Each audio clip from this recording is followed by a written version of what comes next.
पैसा हर कोई कमाना चाहता है, हर कोई लग्जीरियस जिंदगी जीना चाहता है और बहुत ज्यादा धन संपत्ति कमाना चाहता है। लेकिन बहुत कम ही लोग इस मुहिम में कामयाब हो पाते हैं और ज्यादातर लोग फेल हो जाते हैं। यूं कहे फाइनेंस की टर्म में तो वो लाइबिलिटीज में फंस जाते हैं, उन पे बहुत ज्यादा कर्ज हो जाता है। जिंदगी कर्ज चुकाते चुकाते गुजरती है। ये छोटे मोटे काम करते हैं, ज्यादातर वो पैसे बना नहीं पाते हैं। ये है एक सत्य। Yes sir. तो इसमें फिर हमारी क्या भूमिका है? माय करियर डॉक्टर की भूमिका ये है, जैसे कि आप जानते हैं, कि हम अपने युवाओं को, हम अपने देश के लोगों को, अपने समाज के लोगों को, या जो भी हमारी भाषा समझ रहे हैं, उनको फाइनेंशियली, फिजिकली, मेंटली और पर्सनालिटी ट्रांसफॉर्मेशन के जरिए हम अपने लोगों को एम्पावर कर रहे हैं। आज का ये पॉडकास्ट बहुत स्पेशल है। ये हैं sir doctor Lalit Sharma, currently HOD of commerce of CM arts college Darbhanga. Sir HOD हैं और इससे पहले इन्होंने सेंट जेवियर्स में 12 साल as an assistant, 12 years as an assistant professor इन्होंने पढ़ाया है। और एक अच्छी बात यह है कि इनकी पढ़ाई ग्रेजुएट भी वहीं से हुई है। और फिर एमकॉम एंड पीएचडी इन्होंने रांची यूनिवर्सिटी से किया। एंड सर एक एक्टिव इन्वेस्टर हैं, एक इन्वेस्टमेंट एडवाइजर हैं। समय समय पर अपने नियर एंड डियर वंस को ये फिनेंशियली एजुकेट करते रहते हैं, कई सारे सेमिनार ये अटेंड करते हैं। फॉर्चुनेटली मेरी सर से मुलाकात हुई और मैंने इच्छा जाहिर करी कि मैं आपसे कुछ सीखना चाहता हूं, क्योंकि छोटा मोटा इन्वेस्टर मैं भी हूं, मैं भी सीख ही रहा हूं। और फिर मैंने सर से रिक्वेस्ट किया कि सर यूट्यूब पर तो बहुत सारे वीडियोज हैं, अनगिनत हैं, they all are great, everyone is doing great job, but चूंकि आप एक एक्टिव इन्वेस्टर हैं, एक आप एडवाइजर हैं, आप इन्वेस्टमेंट एडवाइजर हैं, दूसरी बात आप पढ़ाते भी हैं, मैनेजमेंट पढ़ाते हैं, फाइनेंस पढ़ाते हैं, बहुत सारी चीजें आप पढ़ाते हैं बच्चों को।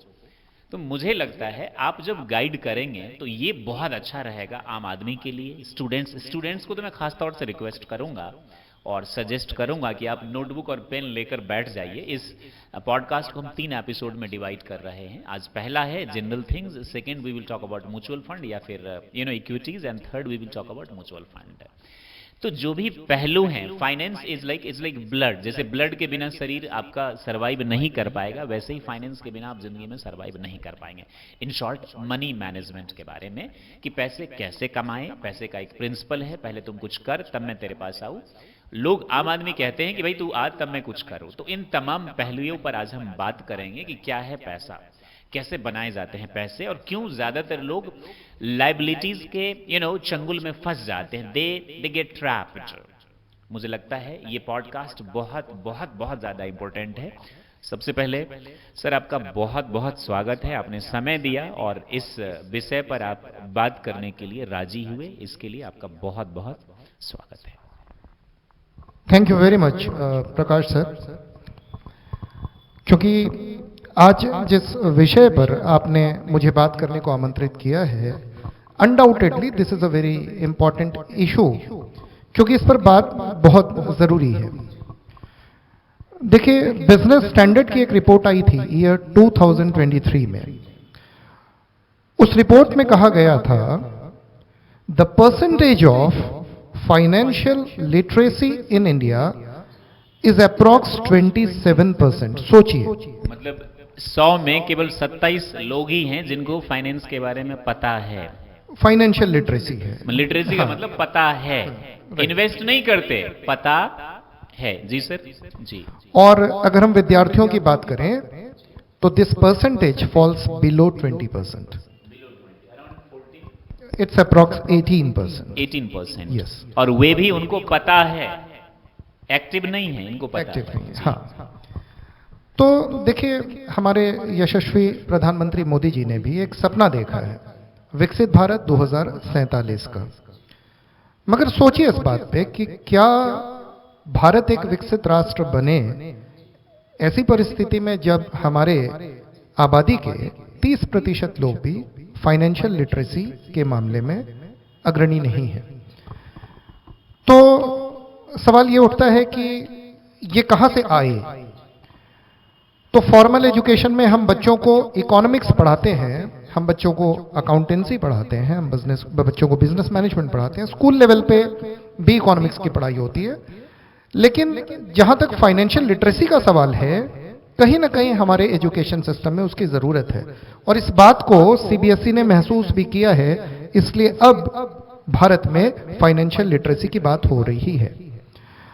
और चूंकि आपने विद्यार्थियों के लिए, आपने समाज के लिए, अपने देश के लोगों के लिए इस पॉडकास्ट को ऑर्गेनाइज किया, तो इसका विषय इतना रोचक है कि मैं चाहकर भी अपने आप को रोक नहीं पाया। इसलिए जब आपने मुझे इनवाइट किया कि मनी मैनेजमेंट पे बात हो, तो मुझे लगा कि मैं अगर समाज के कुछ काम आ सकूं या मेरी जानकारी समाज के काम आ सके, तो मैं अपने आप को गौरवान्वित महसूस करूंगा। तो आपके कुछ सवाल अगर इस परिप्रेक्ष्य में हो तो I welcome your question sir. Sir, अभी जब मेरी आपसे बात हो रही थी तो आपने बोला कि आप जब 8th में थे उसी टाइम से आप इन्वेस्ट कर रहे हैं, जबकि मैं अपने आप को अगर मैं देखता हूं आपकी जगह, तो 2014 में जब मैं सीएस कर रहा था तो मुझे पता था शेयर मार्केट के बारे में। मैंने शेयर खान से डिमेट अकाउंट भी ओपन करवाया, sorry for the name which I have taken, और कुछ समय मैंने किया और फिर मैंने छोड़ दिया। उस टाइम में सेंसेक्स 20,000 के आसपास था, अभी 70,000 है। अगर मैंने 1 लाख भी इन्वेस्ट किया होता तो आज बहुत बड़ी अमाउंट होती, तो मैं तो नहीं कर पाया। आप ये कह सकते हैं कि मैं फाइनेंस में इंटरेस्टेड ही नहीं था। Instead of being a student of company secretary, I was not interested. अभी recently I started, you could say 6 months or 8 months ago. दूसरी बात, आप जब 8th में थे तो 8th से ही आप कुछ ना कुछ करते रहे हैं सर, जबकि हमारी एक मेंटालिटी है हमारे समाज की कि बच्चों को बहुत ज्यादा पढ़ाई करनी चाहिए, पढ़ाई करके, और एक सर्वेंट मेंटालिटी है खासतौर से नॉर्थ इंडिया में। आप देखेंगे ज्यादातर यूपी, बिहार, झारखंड में कि नौकरी से ही सब कुछ होगा, तो वो पहला फोकस होता है नौकरी। 40 साल तक इंसान अपनी जिंदगी को दांव पर लगाकर पैसे कमाता है, और 40 साल के बाद वो हॉस्पिटल के बेड पर रहता है, या फिर उनकी हेल्थ की इश्यूज बहुत ज्यादा होते हैं, वो जो कमाया उसको खर्च करता रहता है। तो सही मैनेजमेंट नहीं होता है। चूंकि आप काफी लंबे समय से एक्टिव हैं, मुझे लगता है कि लोग कई 80% एमबीए के बच्चों को फाइनेंस के बारे में पता नहीं होता, शायद आप भी एग्री करते होंगे, जो अच्छे कॉलेज से हैं वही। तो आपको ये प्रेरणा कहाँ से मिली, मैं ये जानना चाहूंगा और हमारे व्यूअर्स जानना चाहेंगे। और दूसरी बात कि ऐसा क्या है हमारे समाज में, और ये जहर किसने घोला कि बड़ी बड़ी डिग्री, बड़े बड़े कॉलेज से ही एजुकेशन प्राप्त होता है, और पैसे कमा के ही हम सिर्फ अमीर बन सकते हैं, न कि पैसे के साइकोलॉजी, दैट इज पहले तो कुछ कर तब मैं तेरे पास आऊं, मल्टीपल करके बन सकते। तो मैं चाहता हूं इस पर आप प्लीज बात करें। डेफिनेटली। देखिए, स्टॉक मार्केट इन्वेस्टमेंट तो मैंने क्लास 8 से नहीं शुरू किया, that I started later on. Sir कौन से क्लास से? जब मैं ग्रेजुएशन में था। फिर भी बहुत बड़ी बात होती है सर। और इन्वेस्टमेंट, चूंकि देखिए क्या होता है कि अगर मैं अपना पैसा, मैंने 10 रुपए ही कमाए, ऐसा नहीं है कि मैं बहुत धनाढ्य हूं, लेकिन मैं लोगों को यह कहता हूं कि आपने 10 रुपए ही कमाए, तो प्रयास करें कि आपकी नेसेसिटीज को पूरा करने के बाद जो पैसा बचे उसका एक पोर्शन आप सेव करें। और सबसे बड़ी बात, देखिए, the power of compounding says, मैं ये संदेश स्टूडेंट्स को देता हूं, पावर ऑफ कंपाउंडिंग का अर्थ है कि जितने कम उम्र में आपने पैसे को इन्वेस्ट करना शुरू किया, over a period of time वो पैसा उतना ज्यादा मल्टीप्लाई करेगा, क्योंकि यहां ज्योमेट्रिक प्रोग्रेशन काम करता है। फॉर एग्जाम्पल, मान लो हम बहुत कन्वेंशनल इन्वेस्टर हैं, हम 8 वर्षों में अपना पैसा डबल करते हैं। तो मैं 2 एग्जाम्पल लेता हूं। मान लीजिए देयर इज अ बॉय, उसका नाम अजय है, और एक दूसरा बच्चा है, उसका नाम विजय है। अजय ने अपने जीवन के 16वें साल से इन्वेस्टमेंट शुरू किया, 100 ही रुपया महीना, और विजय ने अपने जीवन के 24वें साल में इन्वेस्टमेंट शुरू किया। और मान लो कि 60 साल की उम्र तक दोनों ने इन्वेस्टमेंट किया। तो जिसने 8 साल पहले इन्वेस्टमेंट शुरू किया, अगर उसका कॉर्पस 2 करोड़ रुपए का है, तो अगले 8 वर्षों में वो 4 करोड़ होगा। इंसान को पहला 50 लाख 1 करोड़ जमा करने में बहुत वर्ष लगते हैं, लेकिन वो 1, 2, 4, 8, 16 और 32 की रफ्तार से बढ़ता है। तो पावर ऑफ कंपाउंडिंग सेज कि आप जितने कम उम्र से थोड़ा थोड़ा पैसा बचाना शुरू करेंगे और उसको जुडिशियसली इन्वेस्ट करेंगे, over a period of time आप अपने पैसे को उस अनुसार मल्टीप्लाई कर लेंगे। अब अब उसके लिए बहुत सारे ऑप्शंस अवेलेबल हैं, तो you for the interruption sir, ऐसा नहीं है कि इन्वेस्टमेंट के लिए केवल शेयर मार्केट, इक्विटी और म्यूचुअल फंड ही है सर। बहुत सारी चीज़ों के बारे में बात करेंगे, लैंड के बारे में भी, फिक्स डिपॉजिट, बैंकिंग के जरिए, पोस्ट ऑफिस, ये जितने भी ऑप्शन है, पीपीएफ।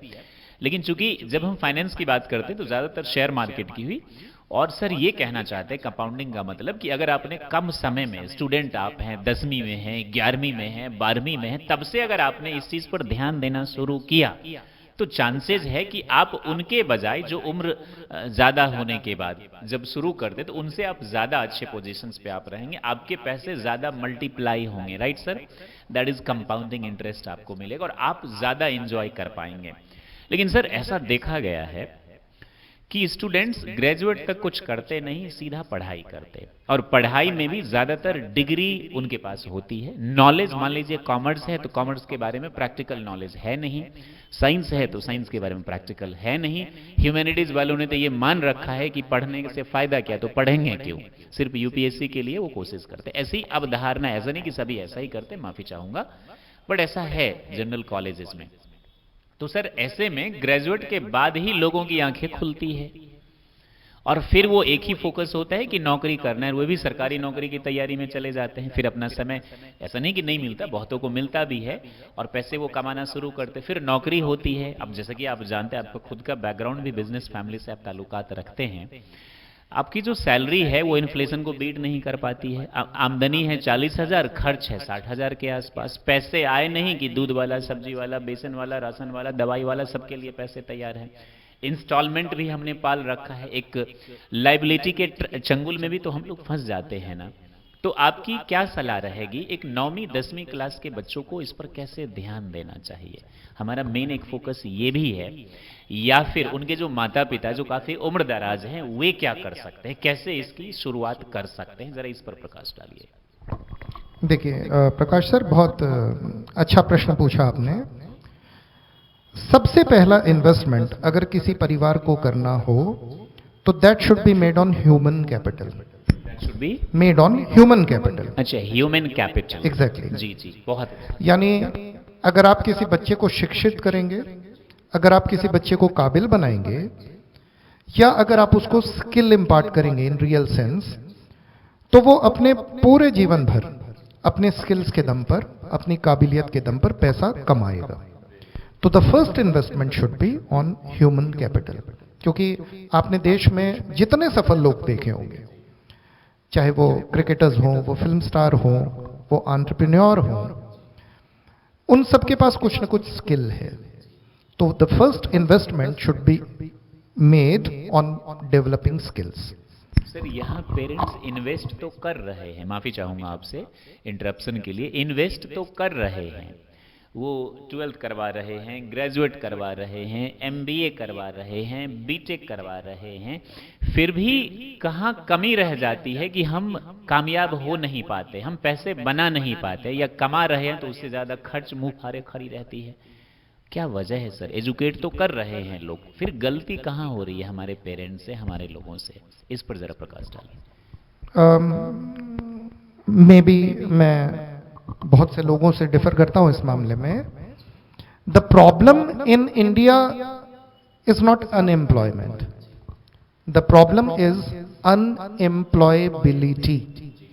यहां अनएम्प्लॉयमेंट और अनएम्प्लॉयबिलिटी के बीच में फर्क समझना होगा।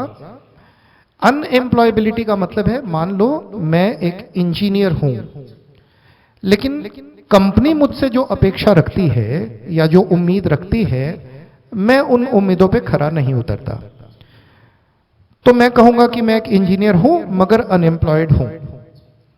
लेकिन अगर मेरे अंदर स्किल्स हैं, मुझ में काबिलियत है, मैं अपनी कंपनी को 100 रुपया कमा कर दे सकता हूं, तो कंपनी 20 रुपया मुझे सैलरी देने में कभी नहीं हिचकेगी।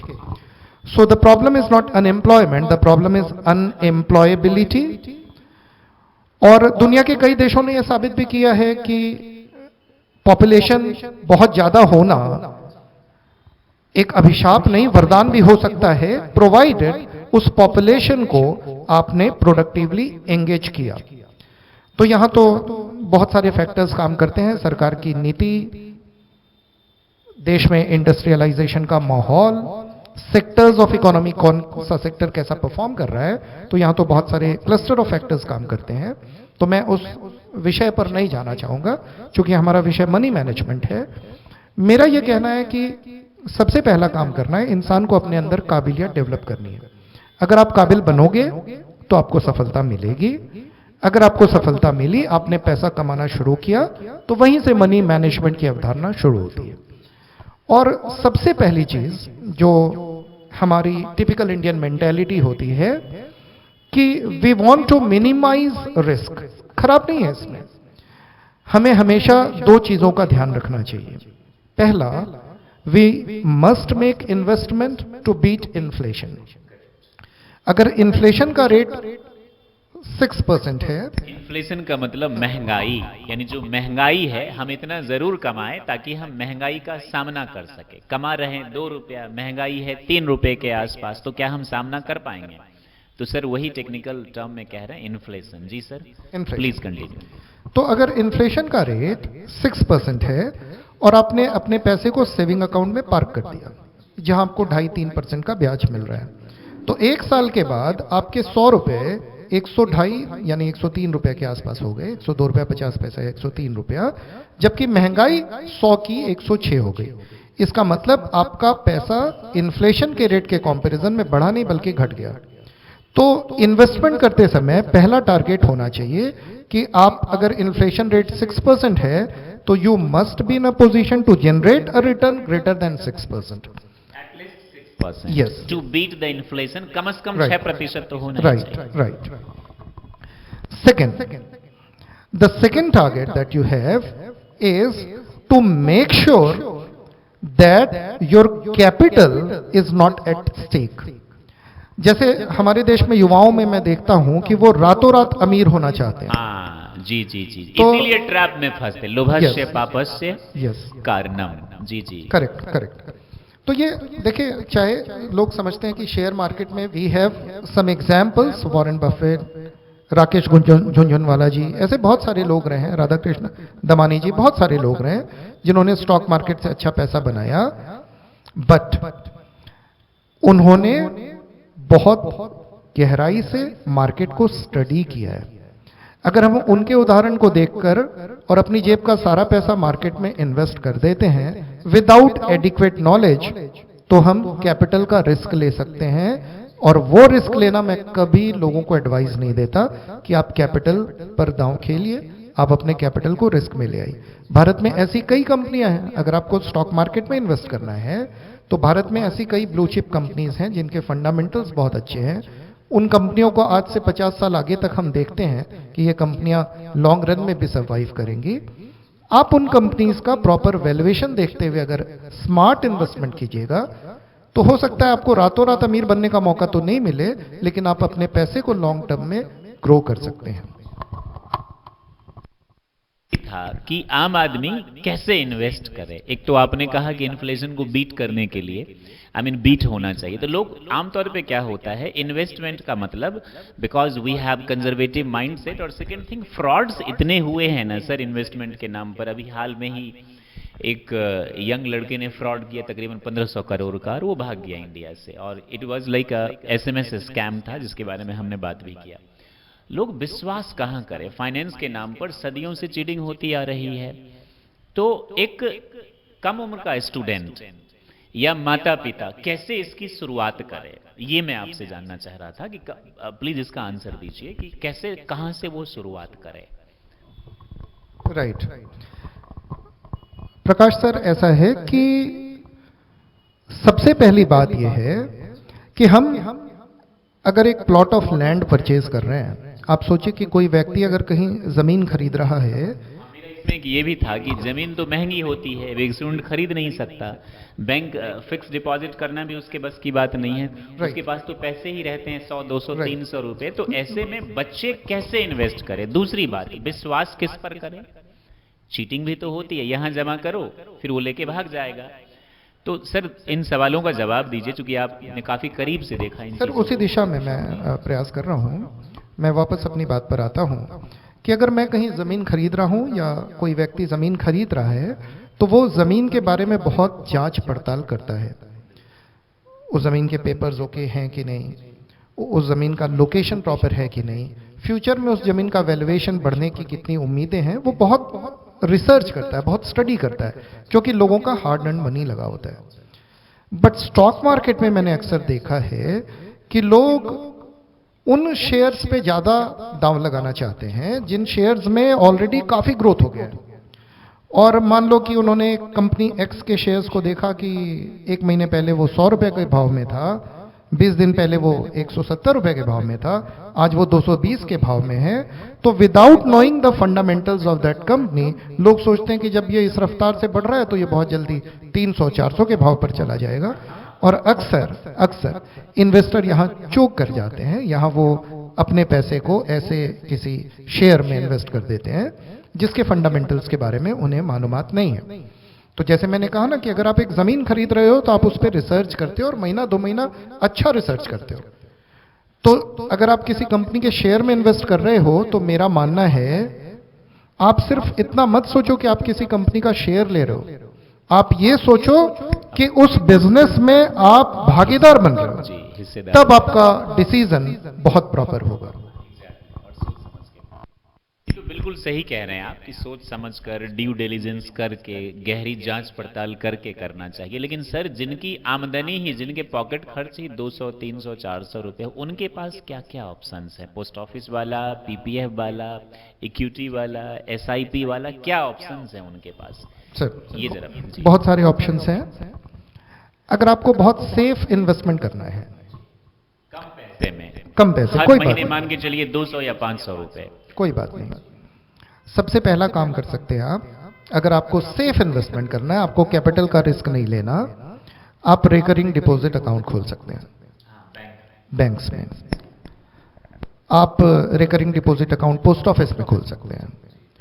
आप life insurance corporation of India की कोई पॉलिसी ले सकते हैं। यहां भी मेरा कहना है कि life insurance corporation of India या कोई भी इंश्योरेंस कंपनी हो, भारत में तो बहुत सारी इंश्योरेंस कंपनीज हैं और प्रेजेंटली IRDAI के नॉर्म्स बहुत इन मामलों में बहुत स्ट्रिक्ट हैं। तो आप किसी इंश्योरेंस कंपनी की पॉलिसी भी लेते हो तो आप जितनी कम उम्र में पॉलिसी लीजिएगा उसका प्रीमियम उतना ही कम रहेगा through out the period of that plan.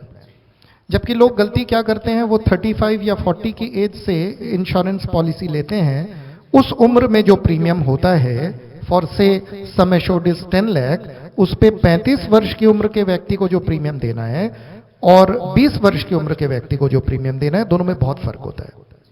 इसलिए जितनी कम उम्र से आप पॉलिसी लीजिएगा प्रीमियम उतना कम होगा।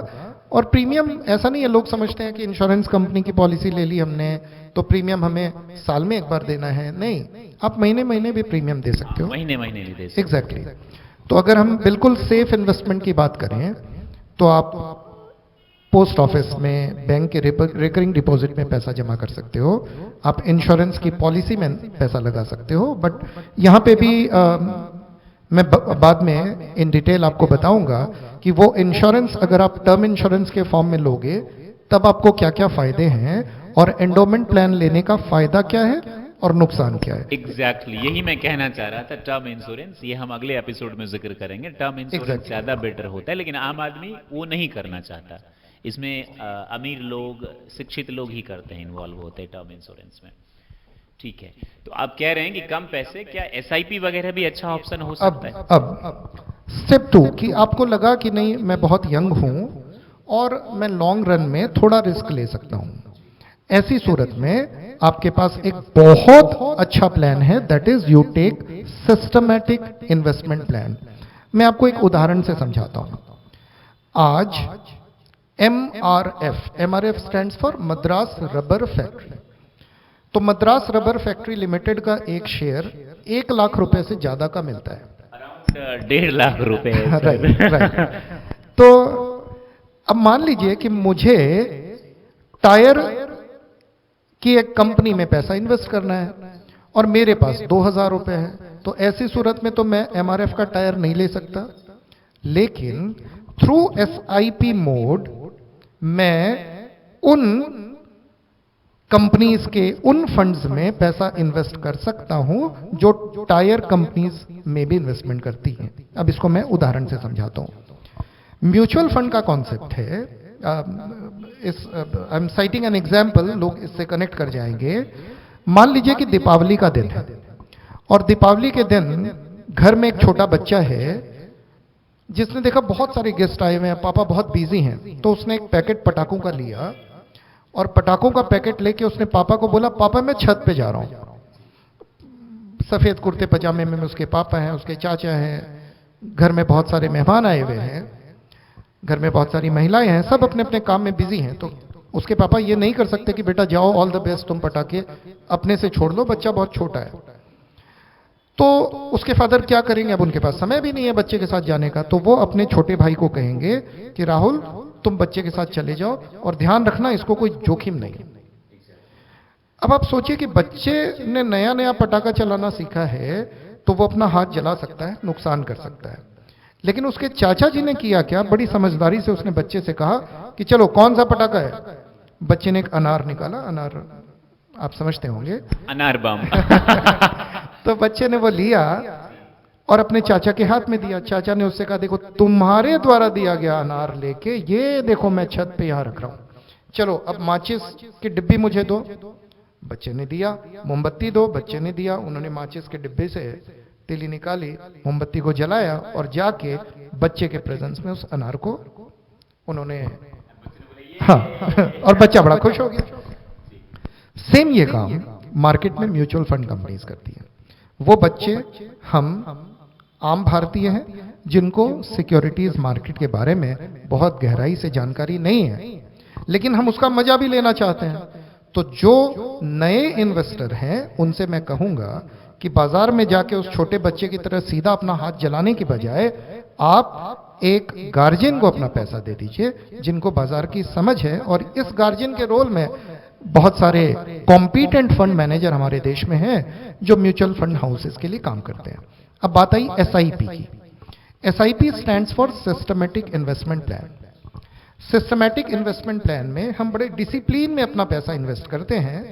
देयर आर मेनी स्कीम्स, आप डेट फंड में पैसा लगा सकते हो, आप ग्रोथ फंड में पैसा लगा सकते हो, बहुत सारी स्कीम्स होती हैं। आप अपनी जरूरत, सबसे पहली चीज है ना कि फाइनेंस में आप देखिए आपको पैसे की कब जरूरत है। क्योंकि स्टॉक मार्केट में मैं लोगों को एक बात कहता हूं, जिस दिन आपको अपना पैसा चाहिए हो सकता है उस दिन बाजार आपकी अपनी जरूरत के अनुसार ऊंचाई पे न हो। इसलिए आपको यह देखना पड़ेगा कि मार्केट में अपना सारा पैसा लगाने की बजाय आप अपने पास इमरजेंसी पर्पसेस के लिए कुछ फंड बचा कर रखिए। उसके बाद जो पैसा आपने मार्केट में लगाया उस पैसे का विड्रॉल उस समय होना चाहिए जब आपको अपने इन्वेस्टमेंट का मन के मुताबिक रिटर्न मिला, और उसके लिए आपको बहुत डिसिप्लिन्ड होना होगा। लॉन्ग टर्म इन्वेस्टमेंट में अगर एसआईपी का यूज किया जाए तो आई फील ये स्मार्ट इन्वेस्टमेंट का एक बहुत सशक्त साधन है। सर ने बहुत अच्छा एग्जाम्पल दिया है और सर एग्जाम्पल बहुत अच्छे अच्छे देते हैं। मैंने देखा इनके सेशंस अटेंड किए हैं।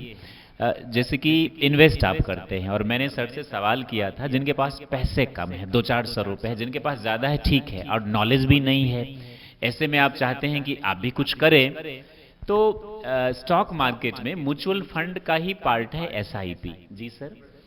तो एक तो है कि शेयर में इन्वेस्ट करना, जैसे सर ने कहा कि पटाखे आप खुद फोड़ते हैं और आप हैं फ्रेशर हैं, आपको एक्सपीरियंस नहीं है, वही एक गाइड है जो आपकी मदद करता है। तो शेयर में इन्वेस्ट करना थोड़ा सा रिस्की हो सकता है जो कि आपको मालूम नहीं, तो आप in the starting index fund या फिर म्यूचुअल फंड में आप अब म्यूचुअल फंड में भी बहुत सारी वेराइटीज है, बहुत सारी चीज है, एक से एक ठग बैठे हुए हैं, चीटिंग होती है इसके नाम पर उसके नाम पर। तो इसमें भी आपको बहुत डिटेल में जानने की, ऐसा नहीं कि सर ने कहा या मैंने सवाल पूछा आप कहीं किसी को जाके इन्वेस्ट कर देंगे। तो स्टडी करके सिस्टमैटिक इन्वेस्टमेंट प्लान, यानी हर महीने 300-400 रुपए देंगे, और 5 साल तक लगातार इन्वेस्ट करेंगे तो तभी कंपाउंडिंग का मजा आएगा। मान लीजिए आपने 1 लाख इन्वेस्ट किया, वो 3-4 लाख 5 साल के बाद आपको मिलेगा, एक साथ कंपाउंड होके मिलेगा, कंबाइंड होकर मिलेगा।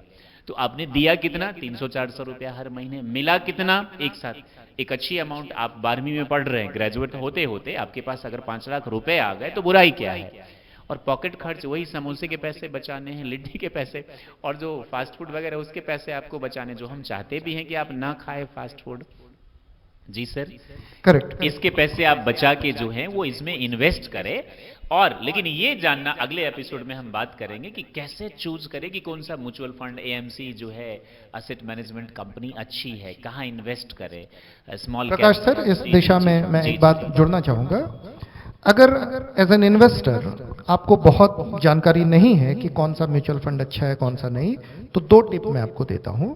ये आम इन्वेस्टर इन 2 सजेशंस को फॉलो कर सकता है। बहुत सारी क्रेडिट रेटिंग एजेंसीज होती हैं जो म्यूचुअल फंड्स को यानी उनके प्लान्स को रेट करती हैं। अगर वो रेटिंग 5 स्टार है तो वो बहुत अच्छी रेटिंग मानी जाती है।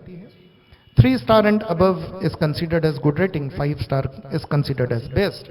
तो आप बड़े आराम से जिस फंड में आपको पैसा लगाना है उस फंड की क्रेडिट रेटिंग देख लीजिए। If the rating is pretty high और उस फंड ने कंसिस्टेंटली ओवर पास्ट 5 इयर्स और मोर देन दैट अच्छा परफॉर्म किया है तो आप उस फंड में पैसा लगा सकते हैं। एंड सेकेंड थिंग कि म्यूचुअल फंड्स में पैसा लगाते समय आपको बहुत डिसिप्लिन्ड इन्वेस्टर बनने की आवश्यकता है। डिसिप्लिन्ड इन्वेस्टर का मतलब, लोग अक्सर क्या करते हैं कि बाजार जब नीचे आ जाता है, जैसे कोविड के पीरियड में बाजार सडनली फॉल कर गया, बहुत लोगों को लगा पता नहीं दुनिया ही समाप्त हो जाएगी। वैसी सूरत में जब बाजार में सब अपने यूनिट्स को बेच रहे हैं, मैं आपसे कहूंगा आप वहां, अगर आपके पास 5-10 हजार रुपया एक्स्ट्रा हैं या आपकी क्षमता के अनुसार और ज्यादा, तो आप टॉपअप कीजिए, आप फर्दर इन्वेस्ट कीजिए। आप देखिएगा लॉन्ग रन में वो पैसा आपको काफी अच्छा रिटर्न देगा, कई गुना देगा। जब मार्केट गिर रहा है तब हम राइट। आपने बताया कई ऑप्शंस है। एक तो स्टॉक मार्केट हो गया, उसमें इक्विटीज हो गया, म्यूचुअल फंड हो गया, इंडेक्स फंड हो गया। दूसरा है कि पोस्ट ऑफिस भी आपने बोला, कई सारे जैसे प्रधानमंत्री बालिका प्रोग्राम करके है, लड़कियों के लिए है, वृद्धों के लिए PMVVY है। अगर आपके पास एक मुश्त राशि है तो प्रधानमंत्री वय वंदना योजना में भी आप पैसा लगा सकते हैं, लेकिन वो MIS स्कीम है, that is monthly income scheme. वो बिगिनर्स के लिए नहीं है, वो उनके लिए है जो रिटायर्ड पीपल हैं जिनके पास एक मुश्त राशि है और वो हर महीने उससे कुछ रिटर्न जनरेट करना चाहते हैं। एक और स्कीम है जिसको सीनियर सिटीजन नहीं यूज करते, लेकिन मैं रिकमेंड करता हूं, if you want to go safe, there is SCSS, senior citizen saving scheme. अगर आपके घर में 10 लाख 20 लाख रुपए हैं और आप चाहते हो कि हर महीने या हर 3 महीनों में आपको ब्याज की राशि मिल जाए जिससे आपके आम खर्चे निकल जाएं, तो आप SCSS का भी यूज कर सकते हैं, जिसमें इंटरेस्ट रेट प्रेजेंटली 8.2% के आसपास है, which is pretty high. It's better, yes, and it's for senior citizen only. Yes. तो आर्या तो अप्लाई कर सकता है सर? नहीं, बट उसके घर में अगर कोई सीनियर सिटीजन है तो उनके नाम से डिपॉजिट किया जा सकता है। ये नहीं कर सकता है। जोक्स अपार्ट, तो ये सारे ऑप्शंस हैं। अब सवाल ये आता है कि सर लोगों को डर बहुत है। फिर मेरा यहाँ पर ये काउंटर है कि हमें फेसबुक चलाना नहीं आता है, इंस्टाग्राम नहीं आता है, ट्विटर नहीं आता है, यूट्यूब नहीं आता, इनफैक्ट एंड्रॉयड फोन हैंडल करना नहीं आता है। मैंने देखा है जो जितने बुजुर्ग हैं उनको उतना इंटरेस्ट है सोशल मीडिया में, सब सीख लेते हैं, वो भी बिना किसी गाइड के, पोता पोती सिखा देते, ग्रैंड चिल्ड्रन या सीख लेते हैं।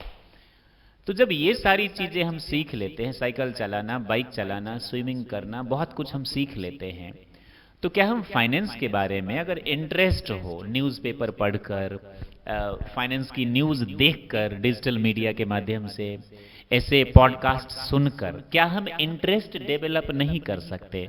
और जैसे हम सशक्त होते हैं, मजबूत होते, बहुत सारी चीजें सीख जाते हैं, वैसे क्या हम इसको नहीं सीख सकते? और जब हम सीख लेंगे तो फिर फ्रॉड के चांसेस रहते कहाँ हैं सर? मैं आपका कमेंट चाहूंगा, क्योंकि फ्रॉड तो उनके साथ होता है ना जिनको कुछ पता ही नहीं है और नहीं सीखना चाहते हैं, अपनी एनर्जी पूरा किसी और चीज पर डिस्कस करने में लगा देते हैं। तो आपका मतलब आप क्या कहना चाहते हैं इसके बारे में? Undoubtedly I agree to what you have said, क्योंकि कहा जाता है ना, little knowledge is a dangerous thing. अगर आपके पास अधूरी जानकारी है तो यह आपके लिए घातक हो सकती है। तो जैसे आपने ये पहल की, हमारे पास इस क्षेत्र में कई विशेषज्ञ हैं। अगर आप चाहें और आपके व्यूअर्स इंटरेस्ट लें तो समय समय पर हम उनको इनवाइट कर सकते हैं और इस तरह के सेशंस किए जा सकते हैं। बट ये तो जिन लोगों को आप टारगेट ऑडियंस मानकर उनके लिए ये प्रयास कर रहे हैं, अगर उनकी रुचि हो तो ऐसे सेशंस हम और कर सकते हैं और लोगों को बड़ी गहराई से इस क्षेत्र में जानकारी दे सकते हैं। बिल्कुल सर, मैं तो इसमें क्या है कि इस पॉडकास्ट के जरिए मैं खुद सीख रहा हूं, मैं सर से सीख रहा हूं और अगर एक्सपर्ट्स आएंगे तो मैं उनसे भी सीखूंगा और ये हमारे लिए सौभाग्य की बात है कि मैं आपसे सीखूंगा। इस बहाने अगर व्यूअर्स सीख ले तो अच्छी बात है, नहीं तो बहुत अच्छी बात है। हम तो सीख ही रहे, 2-4 बच्चे सीख ही रहे। यहाँ पर कैमरा मैन भी नहीं सीखना चाहता लेकिन वो भी सीख रहा है, बेचारा मुसीबत में है आज। तो व्हाट आई एम टेलिंग कि what I am telling sir कि ये अवेयरनेस हम पढ़कर भी, देखकर, सुनकर हम कर सकते हैं ऐसा, तो फ्रॉड के चांसेस ना के बराबर होते हैं। सर फिर भी लोग फाइनेंशियल ट्रैप में फंस जाते हैं। वो करना तो एसेट क्रिएट चाहते हैं लेकिन क्रिएट करते रहते हैं लाइबिलिटीज, जैसे कि कर्ज लेकर जीना, इसको गांव की भाषा में कहते हैं कर्ज लेकर घी पीना, ये सुना है आपने। और लोन ले लेते हैं, उसमें फंस जाते हैं। जैसे कि आमदनी है कम और इंस्टॉलमेंट पे फ्लैट ले लिया, कार ले ली। अभी बात हो रही थी तो आपने बोला कि किसी शहर में कोई बहुत 500 करोड़ की संपत्ति उनके पास है, लेकिन फिर भी वे स्कूटी उनकी इतनी अच्छी है कि 20 किक लगाने के बाद स्टार्ट होती है, कभी कभी नहीं भी होती। हंसने की बात है, सीरियस, लेकिन उनके पास 500 करोड़ की संपत्ति है। लेकिन आमतौर पे देखा गया है जिनकी सैलरी 20 से 30 हज़ार होती है दिल्ली में, वो क्या करते हैं, फ्लैट भी ले लेते हैं बड़े बड़े शहर में। अब तो छोटे शहर में भी हो गया, आपने रांची में भी देखा होगा ये चीज़ें। कर्ज में डूब जाते हैं, लाइबिलिटीज के ट्रैप में वो फंस जाते हैं। तो ऐसे में हम इस सिचुएशन से कैसे बाहर आए, ये भी एक बहुत, ज्यादातर युवा ही ट्रैप में जा रहे हैं सर जी। तो इस दिशा में मैं एक बात कहना चाहूँगा। ईयर 2007-8 की बात है। यूनाइटेड स्टेट्स ऑफ अमेरिका, जिनकी इकोनॉमी को हम वर्ल्ड की बेस्ट इकोनॉमीज में काउंट करते हैं, वहाँ एक क्राइसिस हुआ जिसका नाम है सब प्राइम क्राइसिस। और ये जो भारतीय स्टॉक मार्केट 2007-8 की मंदी से गुजरा, उसके पीछे प्रमुख वजह थी सब prime crisis. Lehman brothers, Lehman brothers. तो अब वहाँ गौर करने की बात यह है कि अमेरिका में एक एवरेज अमेरिकन जब उसको जॉब मिली या उसने बिजनेस शुरू किया, पर्टिकुलरली ज्यादा सैलरीड क्लास के लोगों ने ऐसा किया। ये केस स्टडी बहुत इंपॉर्टेंट है, मैं चाहूंगा कि आप जरूर सुने। ये बैंक से रिलेटेड है। 2007 में जब मंदी आई थी अमेरिका में और पूरा विश्व ग्रसित हुआ था, तो उसकी क्या वजह थी? जी सर प्लीज एक्सप्लेन करिए। तो एक एवरेज अमेरिकन जब उसकी जॉब लग गई तो उसने 2 लोन्स लिए, एक कार लोन और दूसरा हाउसिंग लोन। और नतीजा ये हुआ कि लोगों की सैलरी का एक मेजर पार्ट ईएमआई में चला गया, यानी लोन का भुगतान करने में उनकी सैलरी का मेजर पार्ट चला गया। अब हुआ क्या कि बैंकों ने, जिन्होंने उनको लोन दिया था, उनको ये लगने लगा कि इस लोन की रिकवरी मुश्किल है। तो फाइनेंशियल इंस्टीट्यूशंस ने अपना जो लोन बांटा, उसका एक मेजर पोर्शन दूसरे इंस्टीट्यूशन को बेच दिया। अब दूसरे इंस्टीट्यूशन को यह समझ आया कि इस बैंक ने मुझे अपने लोन्स का मेजर पार्ट दे दिया है, यानी जो मेरे बिजनेस में काउंट होगा वो भी रिस्की है, तो उस दूसरे इंस्टीट्यूशन ने तीसरे को दे दिया। हम टेक्निकलिटीज में नहीं जाते। और नतीजा ये हुआ कि एक स्टेज में जिन फाइनेंशियल इंस्टीट्यूशंस को लोन की रिकवरी करनी थी, उन्होंने देखा कि इस बीच में अमेरिकन इकोनॉमी बड़े बुरे दौर से गुजर रही थी, जॉबलेसनेस की समस्या हो गई। अब लोगों की नौकरियां जाने लग गई। अब नौकरियां जाने लग गई तो नतीजा ये हुआ कि बैंकों को, जिन लोगों को बैंक ने लोन दिया, उनको चाहिए था कि वो उसका मकान वापस ले लें। अब हाउसिंग सेक्टर में जो बूम आया था, मकान का वैल्यूएशन, चूंकि बहुत लोन हुए, बहुत सारे मकान बिके, तो मकान का वैल्यूएशन बहुत ऊंचा चला गया। लेकिन जब अमेरिका में बेरोजगारी की दर बढ़ने लग गई, तो उस स्थिति में बैंकों के लोन की रिकवरी होनी मुश्किल हो गई और बहुत सारे financial institutions, including Lehman Brothers जिसका नाम आपने लिया, उनको बहुत समस्या से गुजरना पड़ा और इसका सीधा सीधा प्रभाव स्टॉक मार्केट पे पड़ा और ये पूरी दुनिया पे पड़ा। तो भारत में भी एक कल्चर जो मैं विगत कुछ वर्षों से देख रहा हूं, क्रेडिट कार्ड का कल्चर। क्रेडिट कार्ड, ये और डिस्कस करना बहुत ज्यादा। और सर उसी के बाद एक एक्ट आया था सारफेसी, जो बैंक को एम्पावर करने के लिए, जो वहां पर हुआ था। हाँ, इसके बारे में मैं चाहता हूं कि जरूर आप हाईलाइट करें कि क्रेडिट कार्ड के क्या फायदे क्या नुकसान है। मैंने देखा है कि लोग क्रेडिट कार्ड तो ऐसे यूज करते हैं जैसे कुरकुरे खा रहे हो। डेफिनेटली। अब भारत में क्या है, वर्तमान में मैं देख रहा हूं कि युवाओं में क्रेडिट कार्ड का क्रेज है। क्रेज इसलिए है कि ई कॉमर्स कंपनीज जो हैं, चाहे वो फ्लिपकार्ट हो, अमेजन हो and so on so fourth, in companies में बहुत सारे ल्यूक्रेटिव ऑफर्स आते हैं।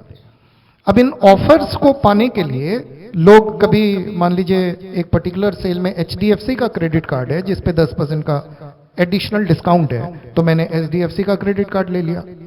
अब अगली बार पता चला नहीं SBI के क्रेडिट कार्ड में डिस्काउंट है, मैंने SBI का भी क्रेडिट कार्ड ले लिया। अब हुआ क्या कि एक स्टेटमेंट है क्रेडिट कार्ड में, लोग कहते हैं कि सर इस महीने मैंने शॉपिंग कर ली तो अगले महीने सेटलमेंट डेट तक मुझे बैंक को पैसा देना है और तब तक सब कुछ फ्री है। लेकिन मैं एक बात कहूंगा, इस बात को हर श्रोता अपने दिमाग में डाल ले। In finance there is a very popular statement, there is no free lunch. Free कुछ नहीं होता है। तो ये जो क्रेडिट कार्ड देने वाली कंपनियां हैं, ये समाज सेवा करने के लिए नहीं बैठी। अब युवा क्या करते हैं कि वो क्रेडिट कार्ड होने के कारण उनकी स्पेंडिंग कैपेबिलिटी काफी बढ़ जाती है और वो कार्ड स्वाइप करके देने का आनंद लेते हुए कई बार ऐसा कर्ज ले लेते हैं जिसको वो अपनी आमदनी से नहीं चुका पाते। नतीजा, वो तो डेट के ट्रैप में फंसते ही हैं, वो अपने परिवार पे भी आर्थिक बोझ लाद देते हैं। इसलिए मेरा कहना है, युवाओं को मेरा संदेश है कि क्रेडिट कार्ड अगर बड़े डिसिप्लिन के साथ यूज किया जाए तो ये आपके लिए वरदान है, इसमें कोई शक नहीं। लेकिन बहुत डिसिप्लिन नहीं है, रेगुलरिटी ऑफ इनकम आपके पास नहीं है, तो अपनी क्षमता से आगे जाके क्रेडिट कार्ड का यूज न करें। बिल्कुल सही कह रहे हैं। एक फीमेल स्टूडेंट ने इस कोचिंग में मुझसे कहा, उनके पास 10,000 का फोन है, 12,000।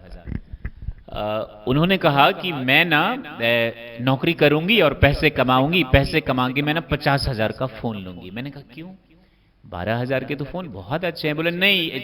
अब ऐसा क्यों कहा, क्योंकि दुनिया को देख के सबके पास महंगे फोन हैं तो मैं भी लूंगी।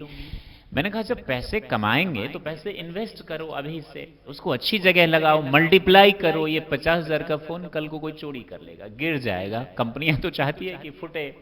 50,000 के फोन में स्क्रीन जब आप चेंज करवाएंगे तो 20,000 के होंगे। एप्पल है तो कमाल हो गया। There it is. एक तो ये बात है। तो इन चीजों से मुझे लगता है युवाओं को, स्टूडेंट्स को बचना चाहिए। ये दिखावे की जो जिंदगी है, और जो दिखावे में जीता है वही फंसता है लाइबिलिटीज के ट्रैप में। जैसा अमेरिका में हुआ था, शो अप कल्चर में हर कोई लोन लेके बैठ गया और बाद में जब बैंक आई तो फिर वो दे नहीं पाया, फिर क्रैश हुआ पूरा मार्केट। तो शो अप के चक्कर में लोग वे भी चीजें खरीद लेते हैं जो नहीं खरीदनी चाहिए। हम मार्केटिंग कॉम्प्लेक्सेस जाते हैं, वहां पर देखते हैं कि सिर्फ नंबर लेके बोला जाता है free offer, nothing is free, like sir से there is no free lunch. It is a popular sentence और एक्सप्रेशन इन फाइनेंस। तो ये सारी चीजें होती है। मैं सर आपसे पूछना चाहता हूं, it's not a personal question but yes you can say, क्या आपके पास क्रेडिट कार्ड्स हैं? As of now no sir. मतलब सर जिन्होंने 8वीं क्लास से, not exactly investing in stock market but ये कर रहे थे सर, ग्रेजुएट से सर ने इन्वेस्ट करना शुरू कर दिया, लेकिन अभी तक सर के पास क्रेडिट कार्ड नहीं है। क्यों नहीं है सर?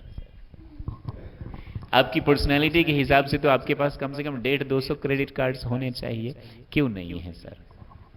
सर, मैंने कहा कि क्रेडिट कार्ड का यूज अक्सर लोग सेल के समय ऑनलाइन शॉपिंग के लिए करते हैं। ये आजकल एक कल्चर बड़ा पॉपुलर है कि एयरपोर्ट में आपको लाउंज का एक्सेस मिल जाता है। तो मेरा ये मानना है कि क्रेडिट कार्ड, चूंकि मेरे नियर एंड डियर वंस हैं, उनको मैं फाइनेंशियल एडवाइस देता हूं, तो मुझे अगर शॉपिंग करनी होती है ऑनलाइन तो उनके कार्ड का एक्सेस मुझे मिल जाता है, एंड थैंक्स टू देम कि वो डिस्काउंट मैं अवेल कर लेता हूं। बट जब तक उसके फंडामेंटल से मैं खुद सहमत नहीं हूं तो I won't use it. That's why I won't recommend people to blindly take credit card. जैसे मुझे अभी तक ऐसा कुछ महसूस नहीं हुआ कि क्रेडिट कार्ड नहीं होने से मेरी जिंदगी बहुत बुरी हो जाएगी, इसलिए टिल नाउ तो मैंने नहीं होने से ज्यादा हम टेंशन में फंस जाते हैं, और ये बहुत अच्छी चीज है। मैं दरअसल सर के मुख से कहलवाना चाह रहा था कि सर के पास नहीं है तो वजह तो कुछ होगी, जबकि सर फाइनेंस के बारे में सब कुछ जानते हैं। इंस्टीड ऑफ दैट सर के पास, लेकिन जो लोग नहीं जानते उनके पास होता है, और वही लोग फाइनेंशियल ट्रैप में फंस जाते हैं। फिर वो ना तो नौकरी छोड़ पाते हैं और कमाते रहते हैं, पैसे पे करते रहते, पूरी जिंदगी इसी उधेड़-बुन में कट जाती है। चले, इट्स लाइक कि ऊपर से तो सब कुछ फिट फाट लगता है। बहुत पॉपुलर रांची में कहावत है जो मैं अक्सर सुनता हूँ, ऊपर से फिट फाट और अंदर से मुका मांगाहट, मतलब अंदर से स्थिति बहुत खास्ता हाल हो जाती है। तो हम चाहते हैं, सर ये चाहते हैं कि आप इस ट्रैप में ना फंसे। यस सर, आप ऐसे ट्रैप में ना फंसे। आप अभी से जिस उम्र में हैं मैनेज करने की कोशिश करिए। हाँ, ये सच है कि फ्रॉड्स आर देयर, तो पढ़िए ना जी। आप जमीन, सर ने बहुत अच्छी बात कही कि आप जमीन खरीदते हैं तो पूरा रिसर्च करते हैं, ड्यू डिलिजेंस करते हैं, तो फिर इन्वेस्टमेंट के बारे में क्यों नहीं करेंगे? क्यों ना हम पोस्ट ऑफिस में कितने प्लान है इसके बारे में पढ़े, गूगल पर पढ़े, पोस्ट ऑफिस कितना रिटर्न देता है, क्या इन्फ्लेशन यानी महंगाई है, बैंक में क्या क्या ऑप्शंस हैं। लोग सर अक्सर फिक्स डिपॉजिट की बात करते हैं। ऐसा भी हो सकता है पोर्टफोलियो डाइवर्सिफाई कर ले, थोड़ा सा फिक्स डिपॉजिट भी कर ले इमरजेंसी के लिए, थोड़ा इसमें भी, थोड़ा उसमें भी, थोड़ा। इन तमाम चीजों पर हम बात करेंगे दूसरे एपिसोड में कि इन्वेस्टमेंट कहाँ करें, कैसे करें।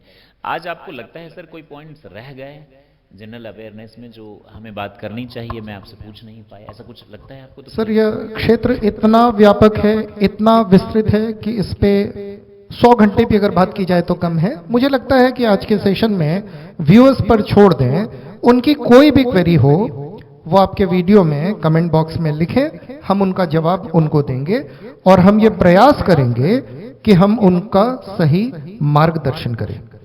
हाँ बिल्कुल, हमारी ये कोशिश रहेगी। और सर एक लास्ट क्वेश्चन है जो मैं आपसे पूछना चाहता हूँ, अब तक आपकी जर्नी कैसी रही? बहुत सारे लोग डूब गए, कहते हैं कि ये जुआ है, ये सट्टा है।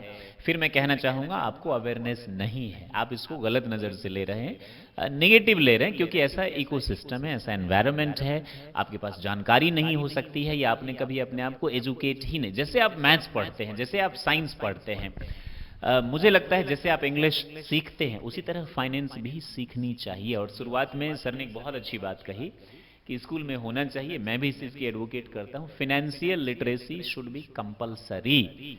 इन सब चीज़ों के बारे में बच्चों को पढ़ाया जाना। थोड़ा हिस्ट्री को हम कम कर दें, हिस्ट्री भी जरूरी है, मैं खिलाफ नहीं हूँ, मैथ्स भी जरूरी है, सब कुछ जरूरी है, लेकिन थोड़ा सा इसको क्या कर दें सर, ऐड कर दें, और बच्चों को शुरुआत से ही पढ़ाए ताकि हम इसमें अच्छा कर सकते। तो यहाँ मैं दो चीज़ आपसे पूछना चाहूँगा, एक कि आपकी जर्नी कैसी रही, क्या आप खुश हैं?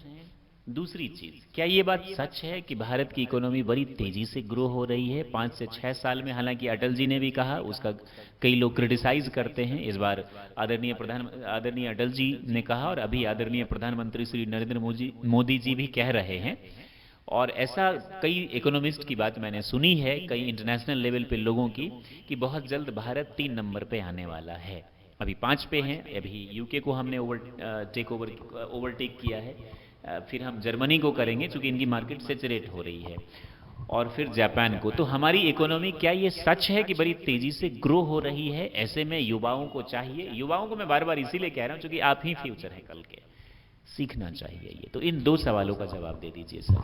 जहां तक इकोनॉमी का प्रश्न है, इन terms of GDP, that is gross domestic product. तो जीडीपी के मामले में यह सच है कि दुनिया की तीसरी सबसे बड़ी अर्थव्यवस्था हम बन जाएंगे। जर्मनी और जापान और भारत, इनके जीडीपी में बहुत ज्यादा फासला नहीं है। इसलिए अच्छी बात क्या है इसमें? अच्छी बात यह है कि जीडीपी की एक ग्रोथ रेट होती है, और भारत में जिस रफ्तार से जीडीपी को एक्सप्लेन अगर आप कर देते Yes. ताकि जो बच्चे नए हैं उनको पता चले जीडीपी होता क्या है। मोटे तौर पे आप ऐसे समझें कि एक परिवार में 5 मेंबर्स हैं, 5 में 3 मेंबर पैसा कमाते हैं, 2 मेंबर अभी पढ़ाई लिखाई कर रहे हैं। उन 5 मेंबर्स की जो इनकम है वो एक समान तो नहीं होगी। 5 में 3 कमा रहे हैं, 2 नहीं कमा रहे हैं, तो जो 3 कमा रहे हैं वो भी बराबर पैसा नहीं कमा रहे, उनमें कोई ज्यादा कमा रहा है, कोई कम। तो हमने पांचों की आमदनी को जोड़ दिया तो वो परिवार की आमदनी हो गई। वैसे ही भारत देश के जितने लोग हैं ये हमारे परिवार के मेंबर्स हैं। तो जो देश की आमदनी होगी, जिसको हम नेशनल इनकम कहते हैं, उसको मेजर करने के बहुत सारे वेज हैं। We talk in terms of GDP, NDP. चूंकि मैं बहुत टेक्निकलिटीज में भी नहीं जाना चाहूंगा, लेकिन मोटे तौर पे आप इसको समझो, ये नेशनल इनकम है, आपके देश की आमदनी है।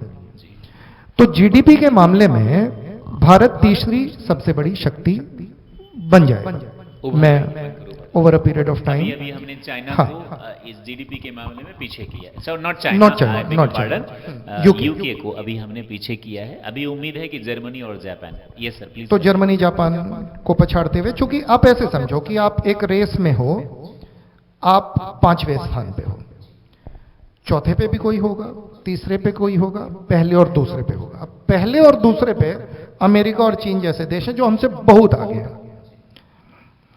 अब जो तीसरे चौथे स्थान पे है वो भी दौड़ रहे हैं, मैं भी दौड़ रहा हूं, लेकिन मेरे दौड़ने की रफ्तार उन दोनों से ज्यादा है। तो चूंकि दौड़ने की रफ्तार ज्यादा है, तो साल भर में, 2 साल में, 3 साल में मैं उनको बीट कर जाऊंगा। और जब मैं उन दोनों देशों को बीट कर जाऊंगा तो मैं उनसे आगे खड़ा होऊंगा। तब तीसरा देश भारत होगा जीडीपी के मामले में। बट एक और चीज which is matter of concern, चूंकि राष्ट्रीय आय तो बहुत बड़ी है हमारे देश में, लेकिन एक और पैरामीटर है जिस पे भारत को काम करना है, और मेरा भरोसा है कि सरकार उस पर काम करेगी। वो है पर कैपिटा इनकम। यानी अगर ऐसे समझें आप कि मैं 2 परिवारों की बात कर रहा हूं। एक परिवार की आमदनी महीने में 2 लाख रुपया है और दूसरे परिवार की आमदनी महीने में 1 लाख रुपए है। मैं आपको इतनी जानकारी दे रहा हूं। पहला परिवार जिसमें महीने की आमदनी 2 लाख रुपया है, दूसरा परिवार जिसमें महीने की आमदनी 1 लाख रुपया है। तो अभी तक की जानकारी के मुताबिक में कौन सा परिवार आपको आर्थिक रूप से ज्यादा मजबूत लग रहा है? पहला जिसकी आमदनी 2 लाख है, या दूसरा जिसकी आमदनी 1 लाख है? प्रकाश सर, डेफिनेटली पहला। अब हाँ, बहुत बढ़िया, आपने बात को समझ लिया। अब क्या है कि अगली बात सुनिए, पहले परिवार में 10 लोग हैं और दूसरे परिवार में सिर्फ 2 लोग हैं। 2 लोग हैं और जिनकी आमदनी 2 लाख है वहां 10 लोग हैं। तो प्रति व्यक्ति जब आमदनी का बंटवारा माना जाए तो पहले परिवार में चूंकि 2 लाख रुपए की आमदनी 10 लोगों के बीच बट रही है, तो प्रति व्यक्ति आमदनी हो गई 20,000। जबकि दूसरा परिवार जिसकी आमदनी पहले परिवार से आधी है, 2 लाख की अपेक्षाकृत 1 लाख, लेकिन वहां मेंबर्स हैं 2, प्रति व्यक्ति आमदनी 50,000 है। तो जब हम पर कैपिटा इनकम की बात करते हैं तो वहां भारत का स्थान दुनिया में 136वां है। तो this is a matter of concern. इसका मतलब यह है कि बेशक हम जीडीपी के मामले में तीसरी सबसे सशक्त अर्थव्यवस्था बन जाएंगे, लेकिन अगर हर भारतीय कंट्रीब्यूट करे, देखिए इकोनॉमी को ग्रो करना सिर्फ वित्त मंत्री निर्मला सीतारमण जी या और कोई भी हो जो वित्त मंत्रालय का भार देखें, उनकी ही जवाबदेही या उनकी जिम्मेदारी नहीं है, बल्कि देश के हर नागरिक को चाहिए कि वो कंट्रीब्यूट करे ताकि पर कैपिटा इनकम के मामले में आगामी भविष्य में भारत दुनिया की 10 सबसे बड़ी अर्थव्यवस्थाओं में शामिल हो। संभव है सर? How can we cope up with this situation? ये पर कैपिटा इनकम के मामले में जो हमारी स्थिति 136 है, इसका मतलब है अनइक्वल डिस्ट्रीब्यूशन, पॉपुलेशन ज़्यादा है, कम लोग काम कर रहे हैं, ज़्यादातर डिपेंडेंट हैं, एक दूसरे पर डिपेंडेंट है। क्या ये वजह है या क्या है वजह, और इसको हम कैसे ठीक कर सकते हैं? देखिए, वजह तो कई हैं, लेकिन प्रॉब्लम पे फोकस करने की जरूरत नहीं है। Let us focus upon solution. इसका सॉल्यूशन क्या है? करेक्ट। इसका सॉल्यूशन ये है कि हर व्यक्ति को, हर भारतीय को एक बात ध्यान रखनी होगी। जब हम पर्सनैलिटी की बात करते हैं तो एक बड़ा पॉपुलर स्टेटमेंट है, every person has few traits that are common to many other persons. Every person has few traits or qualities that very few people have, and every person has at least one trait that is rare. For example, Peak. that is unique. एक उदाहरण मैं अक्सर बच्चों को देता हूं कि एक व्यक्ति, एक पर्सन था, उसकी डेथ हो गई, ऊपर गया, ऊपर में ऊपर वाले को आप जिस नाम से जानते हैं उनसे वो मिला और उसने कहा कि आपने मेरे साथ मजाक क्यों किया? ऊपर वाले ने कहा, कैसा मजाक? उसने कहा, मैंने पढ़ाई करने की कोशिश की, फर्स्ट क्लास पास हुआ। तो उन्होंने कहा, फर्स्ट क्लास का पास मतलब फर्स्ट क्लास से पास? उसने कहा, नहीं, केवल क्लास 1 पास किया, उसके बाद फेल होता रहा, पढ़ाई नहीं कर पाया, मेरा दिमाग वैसा नहीं था। उन्होंने कहा, फिर? मैंने क्रिकेट खेला, अनसक्सेसफुल रहा, फुटबॉल खेला, अनसक्सेसफुल रहा, गिटार बजाया, अनसक्सेसफुल रहा, मैंने बहुत प्रयास किया, तो मुझे धरती पे आपने क्यों भेजा? ऊपर वाले ने अपने असिस्टेंट से कहा कि भाई देखो, इसको भेजा किस लिए गया था? उन्होंने देख के बोला कि इस व्यक्ति को तो दुनिया का सबसे बड़ा गोल्फ प्लेयर बनना था। उसने कहा, ओह माय गॉड, मैं दुनिया का सबसे बड़ा गोल्फ प्लेयर होता? उन्होंने कहा, हाँ। तो उस व्यक्ति ने कहा, ये तो आपने नहीं बताया। तो ऊपर वाले ने एक बात कही, उन्होंने कहा कि आपकी पर्सनैलिटी में कुछ ना कुछ यूनिक है, अब आपको ढूंढना है कि वो यूनिकनेस क्या है। For example, MS Dhoni, Ranchi में एक स्कूल है JVM, जवाहर विद्या मंदिर, बड़ा प्रतिष्ठित स्कूल है, वहां वो पढ़ाई कर रहे थे। पढ़ाई करने के क्रम में खेलकूद भी होता था, फुटबॉल खेलते थे, और उनको एक बड़े अच्छे कोच मिले जिन्होंने कहा कि तुम में काबिलियत है कि तुम एक क्रिकेटर बन सकते हो। यहां पर गुरु की आवश्यकता होती है। गुरु वो जो आपको अंधकार से प्रकाश की तरफ ले जाए, और आपका तो खुद का नाम प्रकाश है। तो मेरा ये कहना है कि देश पर कैपिटा इनकम के मामले में तब अग्रणी हो सकता है जब हम स्किल डेवलप करने की बात करें। युवाओं को सिर्फ जॉब सीकर नहीं बनना। ये बहुत अच्छी बात है, मैं चाहता हूं आप अटेंशन दे जो सर कह रहे हैं, प्लीज सर जी। हमको बचपन से ये प्रयास करना चाहिए कि हम में जो यूनिक है, जो हम में स्किल्स हैं, जरूरी नहीं है। अब भारत में क्या होता है, लोग साइंस पढ़ते हैं तो सोचते हैं डॉक्टर बनूंगा या इंजीनियर बनूंगा, तीसरा कोई ऑप्शन की तरफ नहीं सोचते। कॉमर्स पढ़ते हैं तो लोग कहते हैं मैं CA बनूंगा या MBA करूंगा, लेकिन ऐसा नहीं है। आज की तारीख में बहुत अपॉर्चुनिटीज हैं। सबसे पहली चीज मैं युवाओं को संदेश देता हूं, सबसे पहले रिसर्च कीजिए। जो आपने थोड़ी देर पहले कही सर, बड़ी अच्छी बात कही कि explore different fields, different possibilities. कौन जानता है आपका भविष्य उस क्षेत्र में हो जिसके बारे में आप क्लास 5-6 में जानते भी नहीं थे। तो अगर देश में युवा स्किल्ड हों, हम इनोवेशन की तरफ बढ़े। अब मान लीजिए कि चाइना है, चाइना ने आज की तारीख में पूरे दुनिया के बाजार में अपनी जगह बनाई। जगह इसलिए बनाई कि उन्होंने ऐसे प्रोडक्ट्स बनाए जो पूरी दुनिया में बिके। अगर हम भारतीय मिलकर ऐसे प्रोडक्ट्स डेवलप करें, ऐसी सर्विसेज ऑफर करें जिसकी मांग पूरी दुनिया में हो, तो हमारे देश को पर कैपिटा इनकम के मामले में भी टॉप 10 में आने से कोई नहीं रोक सकता। और टॉप 10 ही क्यों, हम दुनिया को लीड कर सकते हैं। ये बड़ी अच्छी बात बताई है सर ने, और really I am very thankful. अंत में जो आपने बात बताई है, पर कैपिटा तभी बढ़ेगी जब हर भारतीय कंट्रीब्यूट करेगा। और हर भारतीय तभी कंट्रीब्यूट करेगा जब वो ये समझेगा कि उसमें एक स्पेशल चीज क्या है जो औरों से डिफरेंट है, जिसको हम स्वधर्म संस्कृत में कहते हैं, इंग्लिश में एप्टीट्यूड कहते हैं, और सिंपल शब्दों में प्रतिभा कहते हैं। जैसे MS धोनी को जो उनके कोच थे मनोज शर्मा ने ये एक्टिंग करी थी उसमें, मैंने भी देखा था।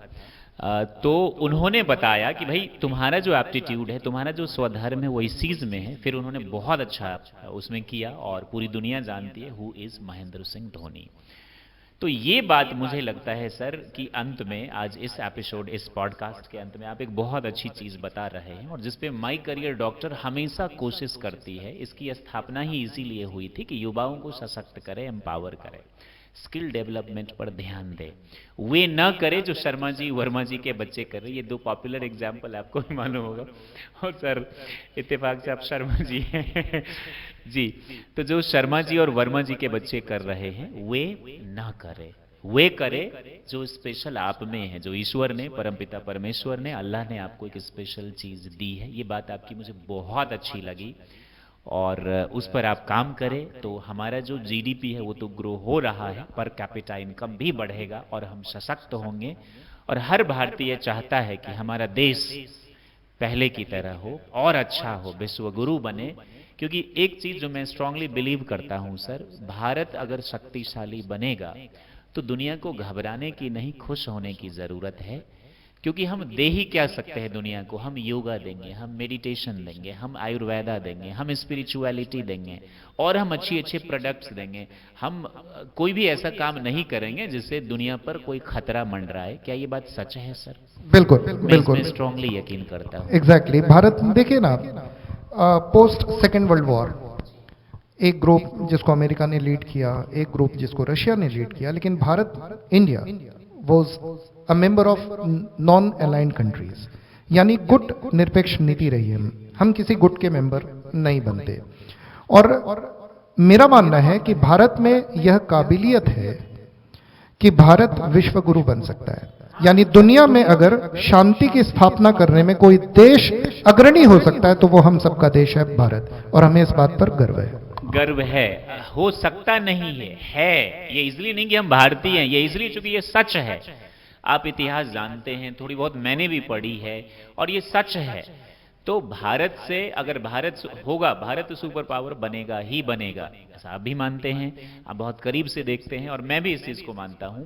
होगा, बहुत अच्छा होगा, सब कुछ होगा। लेकिन फिर से एक बार हमारी रिक्वेस्ट आप लोगों से है, और खासतौर से युवाओं से, स्किल डेवलपमेंट पर ध्यान दीजिए और कोशिश करिए कि आप वे करें जिसमें आप बेहतर हैं। अब इसमें भी ऐसा नहीं कि अब बम बनाना अच्छा लगता है, पड़ोसी के घर पे मारना। जो आपको अच्छा लगता है, कैमरामैन को सर यही सब अच्छा लगता है, तो आपको जो अच्छा लगता है वो समाज के लिए, आपके परिवार के लिए भी अच्छा होना चाहिए। एक क्वेश्चन जो पेंडिंग रह गया है सर, कि आप अब तक के अपने फाइनेंशियल जर्नी, अपने करियर और अपने टीचिंग प्रोफेशन से कितने खुश हैं? सर, जहाँ तक इस प्रोफेशन की बात है, मेरा मानना है कि योग्यता सब में होती है, हर इंसान योग्य होता है। लेकिन सच्ची योग्यता तब है जब आप दूसरों को योग्य बनाएं। तो मेरे हजारों स्टूडेंट्स जो आज देश और दुनिया में अलग अलग पोजीशंस पर हैं, उनको जब सफलता के मुकाम पर देखता हूं तो मुझे लगता है कि मेरी जर्नी अब तक सक्सेसफुल रही। और रिगार्डिंग इन्वेस्टमेंट एंड ऑल, तो मेरा मानना है कि इंसान को क्या चाहिए, दाल रोटी का जुगाड़ हो जाना चाहिए, बेसिक नेसेसिटीज पूरी हो जानी चाहिए। तो उतना भर ऊपर वाले के आशीर्वाद से हमें मिला है।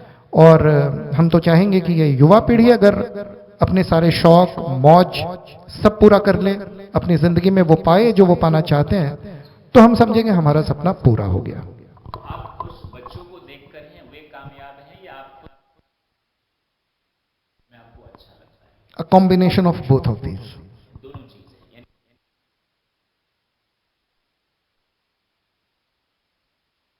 लगा कि जिनसे मैं ये वार्ता कर रहा हूं, क्या वे खुश हैं या नहीं, ये जानना ज्यादा जरूरी था। तो सर खुश हैं, इसलिए कि इन्होंने सही करियर चूज किया, और इसलिए भी कि इनके बच्चे कामयाब हैं। तो सर और कुछ? चलिए, अगले एपिसोड में हम लोग फिर गहराई से जी इन इश्यूज पर बात करेंगे। और आपने मुझे आज इनवाइट किया, मौका दिया कि मैं अपनी बातें समाज के सामने रख सकूं, उसके लिए तहे दिल से इट्स शुक्रिया। My pleasure. मैं एक फीडबैक देना चाहता हूँ, मैंने बहुत कुछ सीखी है, उम्मीद करता हूँ आपने भी सीखी होगी बहुत सारी चीज़ें। अगर हैं तो कमेंट में लिख कर जरा बताइएगा कि क्या आपको सीखने को मिला, क्या अच्छा लगा, और क्या ऐसी चीज़ें कंटिन्यू होनी चाहिए या नहीं होनी चाहिए। हर फील्ड के एक्सपर्ट्स के साथ हम बात करें और अपने देश के युवाओं को, अपने देश के लोगों को, और जो भी हमारी भाषा समझते हैं उसको हम सशक्त करें, एम्पावर करें। सर आपका बहुत बहुत शुक्रिया, आप आए, बहुत बहुत शुक्रिया। Thank you very much everyone. जय हिंद, जय भारत।